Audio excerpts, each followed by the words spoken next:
পুরীতে এসে জগন্নাথ দেবের ভোগ খাবো না বা প্রসাদ গ্রহণ করবো না তা কী করে হয়।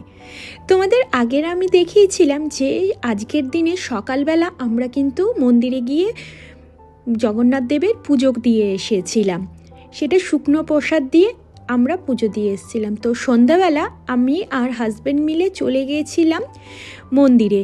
একেবারে যখন মন্দিরে যাই ভগবানের দর্শন করি, তারপরেই কিন্তু চলে যাই একেবারে প্রসাদ নিতে। তোমরা সবাই জানো ওই মন্দিরের ওখানেই ভেতরেই প্রসাদ বিক্রি হয়, সেখানে অনেক পাণ্ডারা এই প্রসাদ বা অন্নভোগ বিক্রি করছে, সেখান থেকেও তোমরা কিনে নিতে পারো।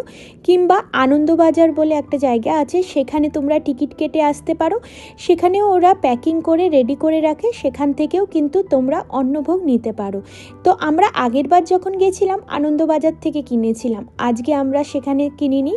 মন্দিরের পাশেই দেখবে ওখানে অনেক পাণ্ডারা সব জগন্নাথ দেবের অন্নভোগ, পায়েস, মহাপ্রসাদ, মালপো থেকে শুরু করে অনেক রকম, মানে জগন্নাথ দেবের তো 56 ভোগ হয়, সেই অনেক ভোগ সেখানে ওরা বিক্রি করছেন বা অনেকে ওখানে বসে প্রসাদ গ্রহণ করছেন। তো আমরা আর ওখানে বসে প্রসাদ গ্রহণ করলাম না, আমরা একেবারে প্যাক করে নিয়ে আসলাম বাড়িতে বসে। আজকে আমরা রাত্রেবেলা জগন্নাথ দেবের মহাপ্রসাদ গ্রহণ করব। মা বাবাও আছে, সমৃদ্ধ, সিনিকা সবাইকেই তো রেখে গেছিলাম, সেই জন্য আমরা একেবারে প্যাক করে বাড়ি নিয়ে যাচ্ছি। আর এই পুরী মানে উড়িষ্যাতে কিছু কিছু মিষ্টি না বেশ বিখ্যাত আছে, যেরকম তার মধ্যে একটা রয়েছে ছানা পোড়া, বা এটাকে অনেকে ছেনা পোড়াও বলে। আর হচ্ছে পুরীর বিখ্যাত রাবড়ি। উফ, কিছুটা বাড়ির জন্য নিয়ে নেব, তাছাড়া কিছুটা টেস্ট করেও নিলাম। চলো এবার বাড়ির পথে রওনা দিই। টোটো করেই মন্দির থেকে হোটেলের সামনে চলে আসলাম। এরপর আজকে আর সি বিচে যাব না, কারণ আজকে সি বিচের দোকানপাট সব বন্ধ, এমনকি পুরীর রাস্তার দুপাশে যেসব দোকান মার্কেট সবই আজকে বন্ধ রেখেছে। সেই জন্য আজকে আর মার্কেটিং করা কিছুই হলো না, একেবারে সেই জন্যই আজকে মন্দিরে চলে গেছিলাম। ওখানে কিন্তু সমস্ত দোকানপাট সেই দিন খোলা ছিল। এই যে এইবার পুরীতে আসলাম, এই নিয়ে আমরা 3 বার মন্দিরে গেলাম, আর 3 বারই যখন মন্দিরে গেছি 3 বারই কিন্তু ভগবানের দর্শন করেছি।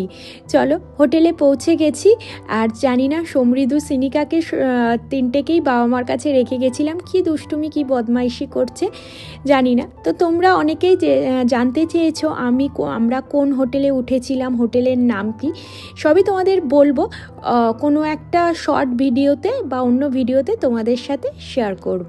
আজকে আমরা রাত্রের খাবারটা কিন্তু জগন্নাথ দেবের প্রসাদই গ্রহণ করব।